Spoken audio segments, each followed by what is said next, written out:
ತಿರುಪತಿ ಶಬರಿಮಲೆ ಬಳಿಕ ಈಗ ಧರ್ಮಸ್ಥಳವನ್ನ ಟಾರ್ಗೆಟ್ ಮಾಡಲಾಗಿದೆ ಅಂತ ಚಾಮುಂಡೇಶ್ವರಿ ದೇಗುಲವೂ ಮುಂದೆ ಟಾರ್ಗೆಟ್ ಆಗುವ ಸಾಧ್ಯತೆ ಇದೆ ಅಂತ ಮೈಸೂರಿನಲ್ಲಿ ವಿಪಕ್ಷ ನಾಯಕ ಆರ್ ಅಶೋಕ್ ಆರೋಪವನ್ನ ಮಾಡಿದ್ದಾರೆ. ಇದು ಕಾಂಗ್ರೆಸ್ ಸರ್ಕಾರದ ಟೂಲ್ ಕಿಟ್ ಅಂತಾನು ಆರ್ ಅಶೋಕ್ ಪ್ರಶ್ನೆ ಮಾಡಿದ್ದಾರೆ. ಪವಿತ್ರವಾದಂಥ ಹಬ್ಬಕ್ಕೆ ಅಪವಿತ್ರ ಮಾಡಬೇಡಿ.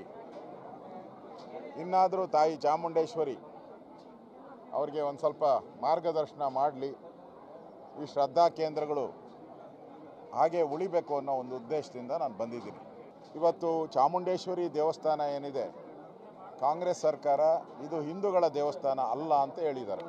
ಹಾಗಾದರೆ ನನ್ನ ಪ್ರಶ್ನೆ ಕಾಂಗ್ರೆಸ್ ಸರ್ಕಾರಕ್ಕೆ, ಹಿಂದೂಗಳಲ್ಲ ಅಂದರೆ ಇದು ಯಾರದು? ಮುಂದೊಂದು ದಿನ ಇದು ಸರ್ಕಾರ ಏನಾದರೂ ಇದು ಹಿಂದೂ ದೇವಸ್ಥಾನ ಅಲ್ಲ ಅನ್ನೋದನ್ನು ಮತ್ತೆ ಮತ್ತೆ ಹೇಳ್ತಾ ಹೋದರೆ, ಇಲ್ಲೂ ಕೂಡ ಯಾವ ರೀತಿ ಧರ್ಮಸ್ಥಳದ ಯಾತ್ರೆಯನ್ನು ನಾವು ಮಾಡ್ತಾ ಇದ್ದೀರೋ ಅದೇ ರೀತಿ ಚಾಮುಂಡೇಶ್ವರಿ ದೇವಸ್ಥಾನ ಚಲೋ ಅನ್ನೋ ಕಾರ್ಯಕ್ರಮನೂ ಕೂಡ ನಾವು ಮಾಡ್ತೀರಿ. ಈ ಚಾಮುಂಡೇಶ್ವರನು ನೀವೇನಾದ್ರೂ ಅದೇ ಥರ ನಿಮ್ಮ ಟೂಲ್ ಕಿಟ್ ಮಾಡ್ತಾ ಇದ್ದೀರಲ್ಲ, ಹಿಂದೂಗಳ ಟಾರ್ಗೆಟ್ ಮಾಡುವಂಥ ಟೂಲ್ ಕಿಟ್, ಆ ಟೂಲ್ ಕಿಟ್ ಸಂಸ್ಕೃತಿಯನ್ನು ಮುಂದುವರಿಸಿದ್ರೆ ಎಚ್ಚರಿಕೆಯನ್ನು ಕೊಡ್ತಾ ಇದ್ದೀನಿ. ನಿಮ್ಮ